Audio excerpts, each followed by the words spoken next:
Hey everyone, welcome back to the Engineered Angler. Today we're going to do something a little bit different. We are going to do a build. It's not going to be a lure, it's going to be a rig. I want to do an A rig or an Alabama rig or an umbrella rig or a multi-lure rig, whatever you want to call it, specifically for crappie. Now you can scale the design up to work for bass, and actually I'll probably catch bass with this thing, but it's going to be slightly miniaturized from what you typically see as an A rig. So if you don't know what I'm talking about, let me draw it.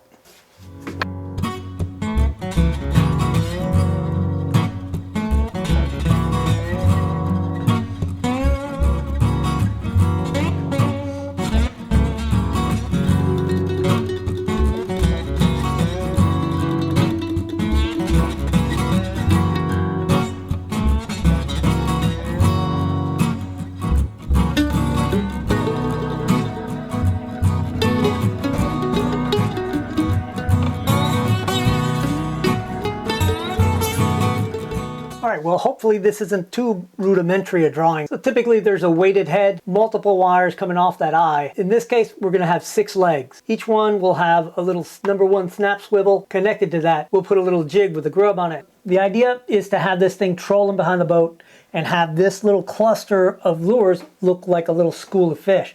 So I'm going to have 4 of my legs be the same size and then 2 trail back just a little farther than the rest. Hopefully that'll give it a more dynamic look, and hopefully we can catch more than one fish at a time. Right, so what we're going to need is some basic hand tools. I've got a split ring plier here, some wire cutters, and my wire twisters. I've got 6 jig heads, 6 #1 snap swivels, 6 #1 split rings, and I decided to go ahead and add a spinner in the middle of this thing. I've never done that before, but I thought it would be a good idea. So I got 6 spinner blades, 6 beads, and 6 of these little spinner stirrups that will go on there to help the spinner spin around the wire a lot easier. Also, I've got my favorite little curl-tailed grubs that I'm going to use. I've got a little 5 1/4 gram bullet weight that I went ahead and bored out just a little bit with a 2.5 millimeter drill bit, which is about 3/32. All right, so first thing I'm going to do is cut the wire. And I'm going to need 3 18-inch lengths of this stuff. This is a 108-pound stainless steel leader wire. Diameter is about a 1/2 millimeter, which is 0.022 inches.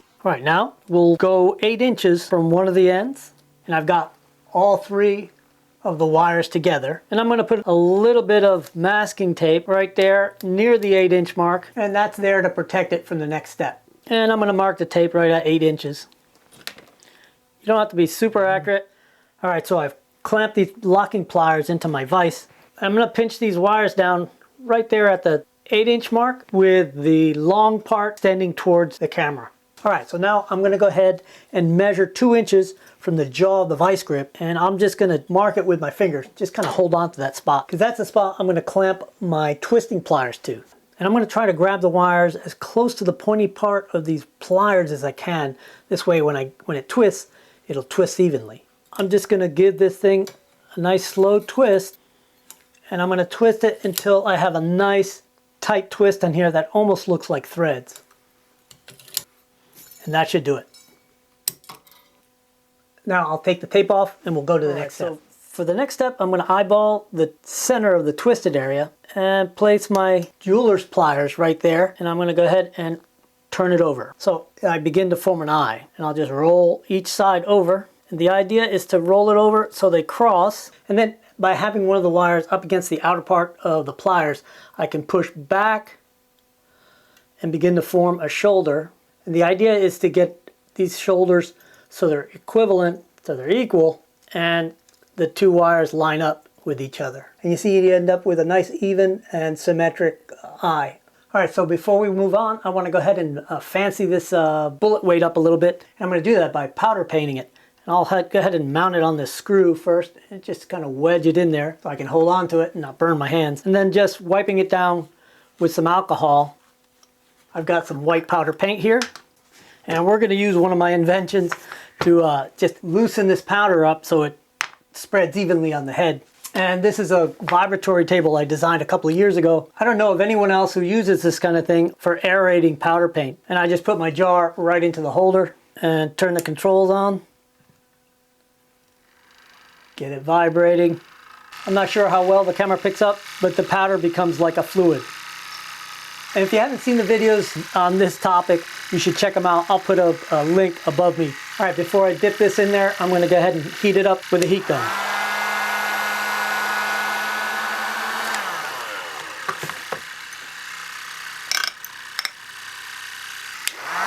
And we'll set it with the heat gun.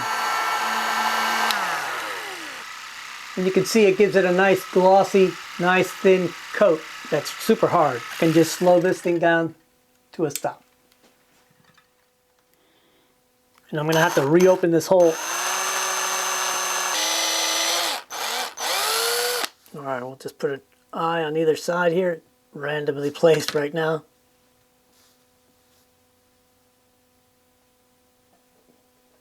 That looks pretty cool. All right, let's finish off the rig.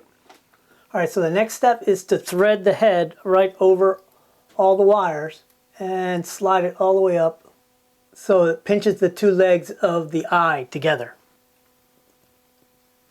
And there you go. All right, so I'm going to glue this in place with some UV cured resin, but you can do it with crazy glue or 5-minute epoxy, whatever is easy for you.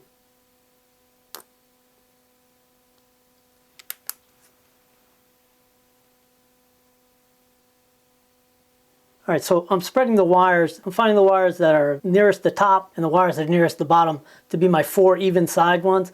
And you can see I'm flaring them out about 45 degrees so they form like a 90. All right, so I've got these pretty much in the location they're gonna be, but I've gotta cut them and then put twist eyes on them. But before I put the twist eyes on them, I need to put the spinner blades in there too and the beads. For the shortest ones, I'll cut about 5.5 inches long, so I have a little bit of space to make that twist eye. And then the other ones, I'll just add an inch to each one. All right, before we get too far along though, I noticed that these things are kind of dull, so I'm going to take it out to the buffer and see if I can't get these things to go a little shinier.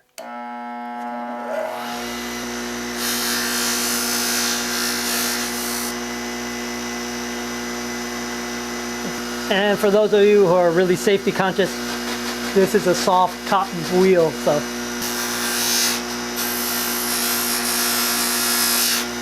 Oh yeah, it gives it a lot better flash. Let me do the rest of them. All right, they look pretty good. I'm gonna go ahead and wash this polish off my hands. Funny, if you rub your nail up against that wheel, it'll give you kind of like a redneck manicure.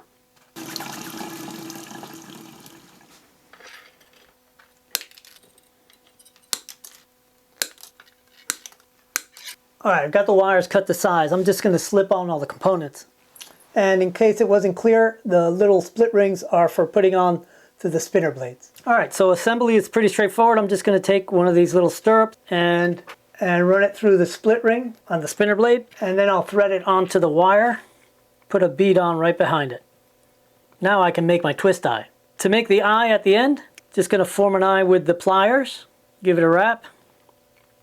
Before I get too far along, I want to put on one of the snap swivels, and then using the pliers to hold on to the eye, I'll just give it a twist. 2 full twists should be plenty. And I'll snip off the tail. And that's the result. I'm going to go ahead and do all the rest. So one last thing I want to do so that the spinner and the bead don't slide back towards the head is to put an offset bend in this to act as a stop. And I'll just make a 90-degree turn down, grab the wire a little farther over, and then make a 90-degree turn up. This way all the hardware stops right there at the turn. And I've got one more of those bends to do, then we'll put the jig heads on. And there you go, now they're hanging mid-wire. All right, I'm just going to place this little grub on the jig.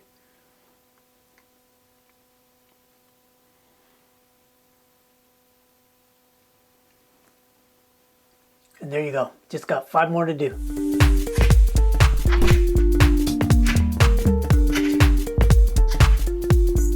And the snap swivel really makes it easy to put these things on. All right, let me do the other ones. All right, last one. Yeah, looking good. All right, it's like a minnow chandelier. All right, we still got daylight. It's getting dark early these days, so we might have an hour or so to get down there and put it in the water and see what it looks like.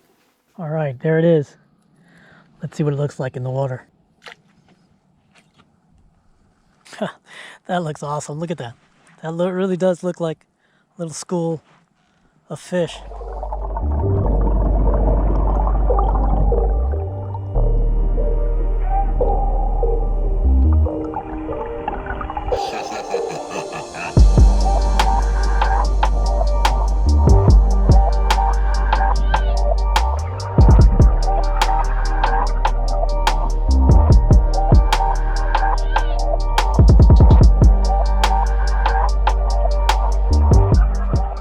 All right, let's see how it casts. One of the things I hate about A-rigs is how heavy they are to cast, but when you scale them down like this, it makes it a lot easier to cast them. Let's see what it looks like when it gets back, if it isn't a tangled mess. It's looking good. Let's ease around the lake. I think I have enough battery power just to ease around a little bit. And we'll see if we can't scare up a crappie bite. But it casts a good long way. I mean, it doesn't have so much wind drag that you can't get a good cast on it. I don't think I have enough battery powder on the boat to troll, so I'm just gonna have to drift around.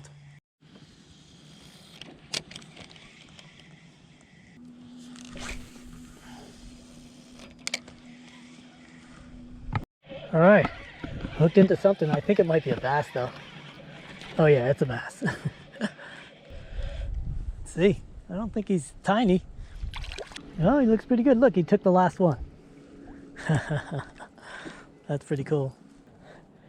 Too bad he didn't have a couple friends with him.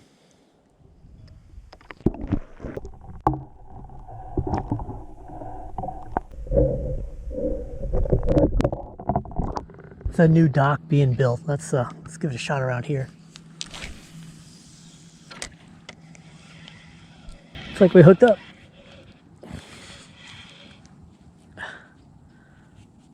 Another little bass, I think. Yeah.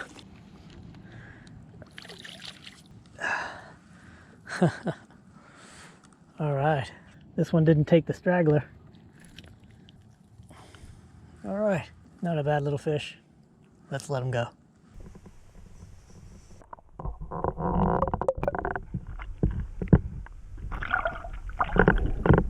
All right, well, we were out here about 45 minutes, an hour. Got a couple of fish. Last of the light here. It's gonna get dark and cold pretty soon, so let's head back to the shop. Well, that was fun. I gotta say, I'm pretty happy with this thing. It casts really nicely and almost never tangled on itself, which is one of my real pet peeves about A-rigs. And we caught 2 fish, so probably the easiest one-day build and catch that I've ever done. If we had caught a crappie, we could have done a build, catch, and cook. That would have been fun. I guess the crappie are still not biting, maybe next month when it gets a little colder. So we'll get this thing back out on the water after Christmas. And speaking of Christmas, you still have some time. If you're still trying to come up with a gift, you can always go to my merchandise store, maybe get yourself a shirt with the emblem or a jacket and support the channel and get yourself something nice. All right, thanks for watching. I'll see y'all next time. All right. Okay, Google, what's the weather for Touch? Okay, Google. Right now in Calgary, Canada, it's -8 degrees with light snow. Today, there will be snow showers with a forecasted high of -5 and a low of -13. Due to current Okay, wind Google. conditions, it feels Hey, like it's stop. -20. Okay, Google, what's the weather here?